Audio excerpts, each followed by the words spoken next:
4 ওভারে দিলেন 75 রান। হায়দ্রাবাদের জন্য ম্যাচটা কঠিন করে দিলেন শামি একাই। আইপিএলের শুরুতে ঠিকঠাক বোলিং করলেও পাঞ্জাবের বিরুদ্ধে এই ম্যাচে একেবারেই ছন্দে ছিলেন না। অধিনায়ক কামিন্স তার উপর ভরসা রেখেছিলেন, কিন্তু শামি সেই ভরসার দাম দিতে পারলেন না। তবে হায়দ্রাবাদের হয়ে ব্যাট হাতে বাজিমাত করেন এদিন অভিষেক শর্মা। মাত্র 40 বলে নিজে সেঞ্চুরি করেন। শেষ পর্যন্ত তিনি করেন 55 বলে 141 রান, মারেন 10টি ছক্কা ও 14টি চার। তার এই ইনিংসেই বদলে যায় ম্যাচের রং। পাঞ্জাবের কোনো বোলারই তার সামনে দাঁড়াতে পারেননি। 100 রান করার পর পকেট থেকে বের করলেন একটি কাগজ। তাতে লেখা ছিল, this one is for orange army.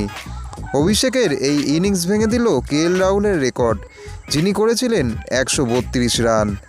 একসময় যুবরাজ সিংয়ের একাডেমিতে অনুশীলন করা অভিষেক আজ হয়ে উঠেছে ভয়ঙ্কর ব্যাটার। আর এই ইনিংসেই হায়দ্রাবাদের মুখে ফিরে এলো হাসি।